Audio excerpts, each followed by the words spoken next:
Perkenalkan, nama saya Arya Simanjuntak, NIM 182401035. Di sini saya akan menjelaskan tentang pengertian kromatografi gas.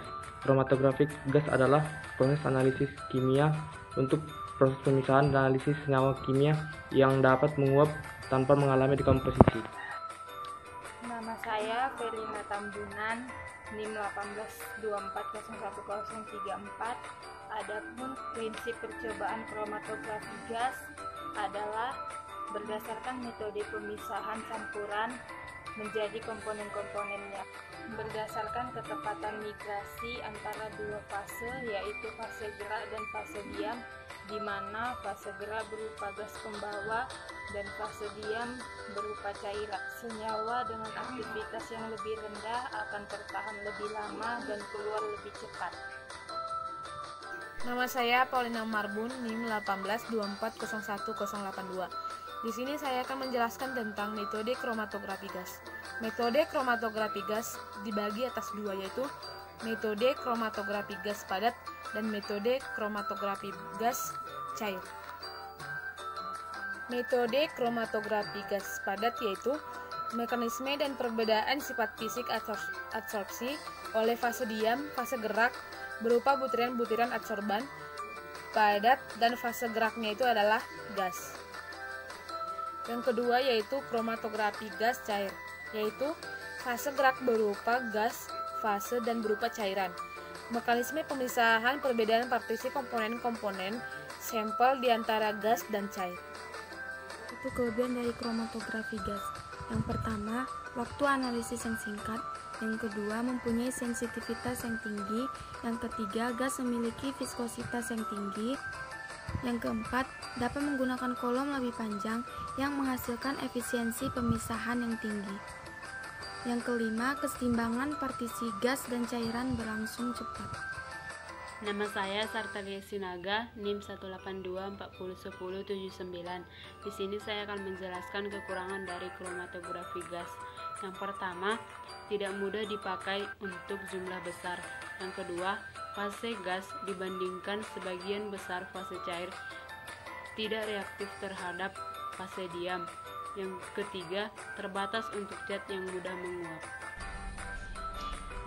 Nama saya Mona, NIM 182401020 dari partner 4. Selanjutnya akan membacakan fase-fase di dalam kromatografi gas. Yaitu ada dua. Yang pertama fase gerak, berupa gas dan zat terlarut yang terpisah sebagai uap. Yang kedua fase diam, berupa cairan dengan titik didih yang tinggi. Perkenalkan, nama saya Carmenita Laura, NIM 182401065. Di sini saya akan menjelaskan sedikit tentang pembagian kromosom. Yang pertama ada kromosom Weber-G, dibuat dengan pemanasan pada suhu 900 derajat Celcius dengan penambahan Na2CO3 dan akan berubah menjadi halus dengan ukuran 1 meter kuadrat per gram. Yang kedua itu ada kromosom P, dibuat dengan pemanasan pada suhu 900 derajat Celcius dan akan berubah menjadi halus dengan ukuran 1 meter kuadrat per gram. Perkenalkan, nama saya Rahel Priyana Saragi, NIM 182401090. Di sini saya akan menjelaskan tentang regenerasi kolom. Pertama, pemotongan kolom. Biasanya dilajukan jika terjadi penyumbatan pada bagian ujung depan kolom, terutama kolom kapiler, dengan cara memotong sepanjang 50-an dari depannya. Yang kedua, pengkondisian. Untuk memelihara kolom agar waktu hidupnya cukup lama, pengkondisian dapat dilakukan kurang lebih 20 menit sebelum dan sesudah analisis, tergantung dengan terkontaminasinya. Ketiga, pencucian kolom. Pencucian dengan RV dengan memakai tangkai atau tabung pencuci dengan oven terbaik. Sebagai larutan pencuci adalah petakan yang dipakai untuk semua jenis kolom. Assalamualaikum warahmatullahi wabarakatuh. Perkenalkan, nama saya Wana Zabidong Aina, NIM 184011039. Saya akan menjelaskan tentang syarat gas pembawa. Apa aja sih syarat-syarat gas pembawa? Pertama, syaratnya adalah gas pembawa mudah didapatkan, tidak reaktif, inert atau tidak mengalami reaksi tertentu, tahan pada suhu tinggi, tingkat kemurnian gas tersebut tinggi, dan tidak mengalami reaksi pada sampel. Contoh gas pembawa adalah argon, helium, dan nitrogen. Baik, saya Estelita Sidebang, NIM 182401093, partner 4, akan menjelaskan aplikasi kromatografi gas. Yang pertama, polusi udara.